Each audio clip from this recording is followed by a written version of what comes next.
Masonics and the Illuminati spread the gospel of occult enlightenment, making particular inroads in academia and secret societies like the Masons.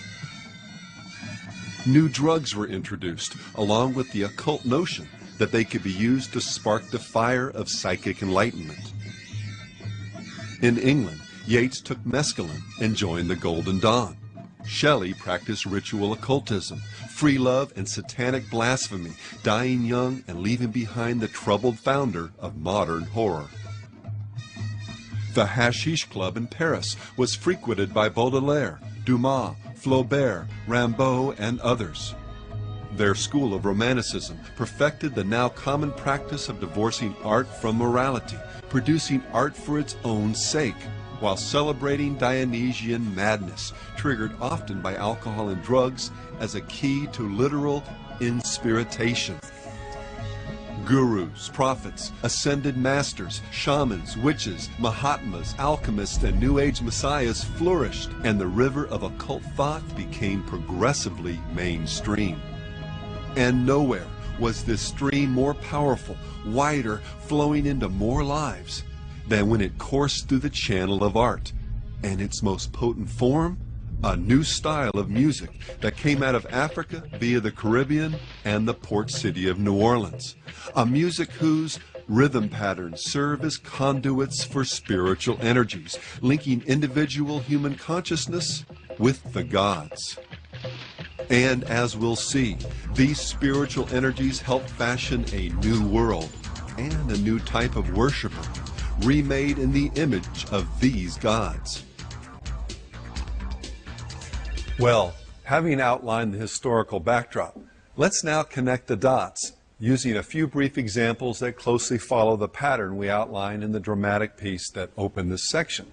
The story is a broad one, with a million subtexts and minor characters, but we can grasp the essential plot, and I mean that in every sense of the word, by focusing on a few main players and events. We'll begin with the religion and ritual music of what we'll call shamanism, although it has dozens of different names and permutations based upon culture, continent, and ethnicity.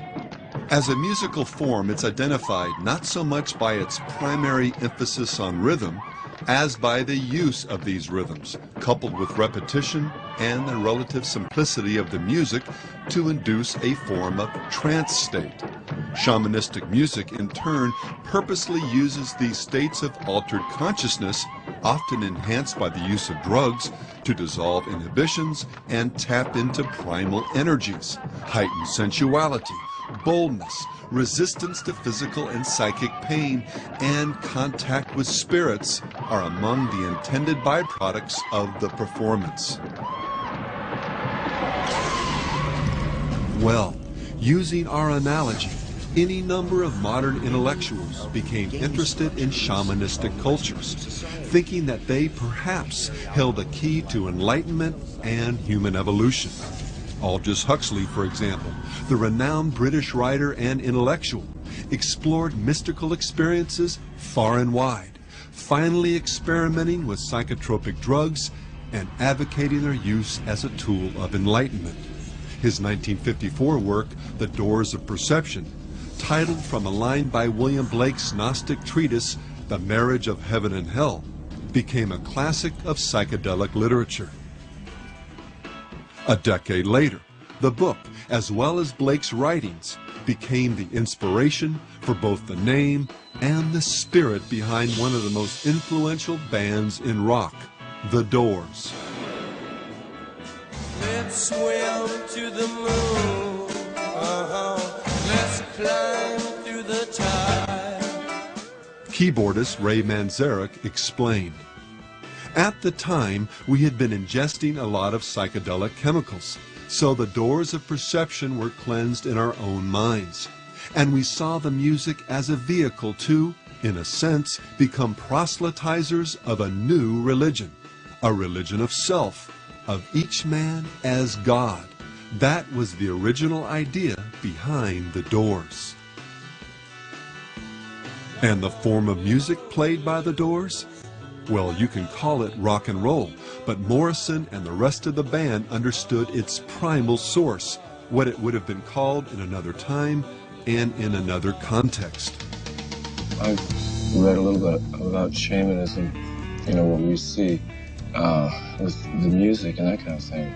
The shaman, in defining his role in society, he's just more interested in pursuing his own fantasies. Let's reinvent the gods, all the myths of the ages, celebrate symbols from deep elder forests. We need great golden copulations. Where did the God of the Bible fit in Morrison's new theology? Petition the Lord with prayer. You cannot petition the Lord with prayer! After deconstructing both Christianity and Western culture, he wonders what should take its place. We need some more, something new, something else to get us through. And what was that new something? Reinvented gods, the ancient ones, the shaman, the wild child, disorder and chaos, a snake who's old and whose skin is cold. Calling on the gods, calling on the gods. Manzarek described the transformation of Morrison, the Lizard King, as these spirit guides came over him in concert. Run to the mirror in the bathroom. It was a psychological horror, freak show in the sense of the shaman, the sense of possession. Morrison was the shaman who took people on a mystical journey to a darker psychic realm. And guitarist Robbie Krieger added his perspective. We were revivalists, he said, as well as musicians, and wanted our audience to undergo a religious experience. Well, millions of fans underwent this religious experience, following the Doors and dozens of other psychedelic bands into the mystical new age envisioned earlier by Huxley. The reason for the Doors, the raison d'etre for the Doors, was making music to plug yourself into the vibrations of the planet, harmonize your inner vibration with the vibration of the audience, the human beings vibrating in harmony together. It's like a pagan, it's like some sort of a mystical Christ. The release of Kundalini, the Kundalini power expanding in your body and curling and coiling upwards. The Aquarian age, in which we'll finally begin to merge all the religions and sciences and arts and whatnot, and we'll all realize that we are gods. Jim Morrison was a god to himself. I'm a god unto myself. We are all gods unto ourselves. So to put it outside of yourself is is a false messiah. That's a messianic. That's the end of 2,000 years of the culture and the religion that we're involved in now. The LSD trip. I salute the God within. There's a religious pilgrimage. The LSD kick. I salute the goddess within you. It's a religious ecstasy. Following a very similar tack was the grand old man of the psychedelic 60s, Timothy Leary. Psychologist, Harvard professor, and consummate free thinker, Leary coined what may have been the essential mantra of the rock and roll revolution. Turn on, tune in, and drop out. We're turned on, and we're tuned in, and we're very dropped out. Turn on, tune in, and drop out. Turn on, tune in, and drop out. What I'm saying happens to be the oldest method of human wisdom. Look within, find your own divinity, detach yourself from social and material struggle. Turn on, tune in, and drop out. In what may be one of the most telling private conversations in modern history, Leary recalled the first time he took psilocybin with Aldous Huxley. Huxley's eyes were closed, he said. Suddenly he clapped his hands. Your role is quite simple, Huxley told Leary. Become a cheerleader for evolution. That's what I did and my grandfather before me. These brain drugs will bring about vast changes in society. We must spread the word. Huxley then continued.